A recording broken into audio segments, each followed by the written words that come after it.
Will the third time be the charm for Democratic congressional candidate Audrey Denney? She plans to take her third run at Republican Doug LaMalfa's seat next year, and here she is right here with us tonight. Welcome, Audrey. Thank you so much, Mike. So good to see you. Tell us a little bit about yourself and your qualifications for running for this office. Yeah, you bet. I'm Audrey Denney. I grew up on a family farm on the central coast of California, and I moved to Chico about 25 years ago to go to Chico State. Currently, I'm an educator. I teach at Chico State, and I also work with food banks and nonprofits across the country, primarily in the hunger relief sector.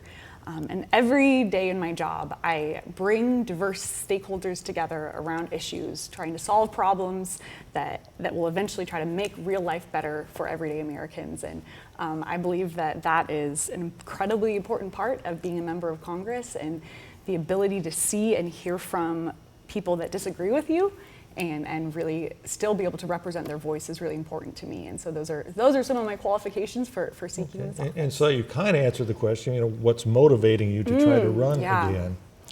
Yeah, through my work with food banks and through teaching at Chico State, I've seen that real people are struggling across the country. Food prices are rising, our health insurance premiums are going sky high, housing is getting less and less affordable. And career politicians, Washington, Doug LaMalfa, are not doing anything about it. In fact, Doug LaMalfa and the Republicans in Washington have recently passed massive tax cuts for billionaires and special interests, while real everyday Americans and working class families are feeling the brunt of that. And I'm running for Congress because I believe that the people who live in the North State deserve a representative that will only answer to them, that is grounded in public service and integrity in the communities that they'll serve. What's different this time, or is there a difference, this third time? What have you learned in your first couple of runs? Oh my gosh, I love that question. I've learned so much. I'm so proud of the work that we did in 2018 and 2020. We pulled together a grassroots movement of people from across, it was 11 counties at the time when I ran, across the big, beautiful North State, and got people excited about the chance of having a representative that would work for them.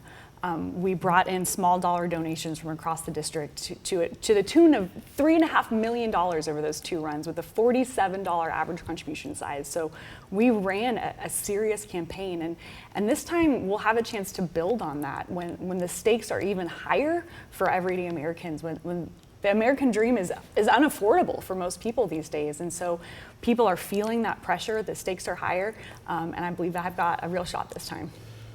You are unabashedly in favor of Proposition 50, which is not necessarily a real popular opinion in some areas of the North State. Tell me about that and why you are. Well, one of the things that's great about Prop 50 is that we get to vote on it. And so everyone can have their own opinion on Prop 50 and make their voice heard in the ballot box on November 4th. Prop 50 to me represents a temporary measure in extraordinary times. Donald Trump and Republicans in Washington, D.C. know that their agenda is so deeply unpopular that they're having to rig elections to maintain control in the midterms this coming year. Their agenda is driving up healthcare costs, is making groceries more unaffordable, is taking healthcare and closing rural hospitals. And people are ready to say enough is enough. And so I do support Prop 50, and I believe that the majority of Californians will as well. All right, and living in Chico, if it does pass, you'd be in District 2 instead of District 1. District 1. Yeah. If it does pass, that stays you'll be in District 1. That's right. I'll be in District 2. You'll be in District 2. Yeah. One of us will change. Yes. Okay. All right. Well, thank you. I wish we had more time, but I appreciate you coming up from Chico to speak with us. It's always a pleasure to see you, Mike. I hope we get to do this again. Thank you. All right. Thank you very much, Audrey, for stopping by here.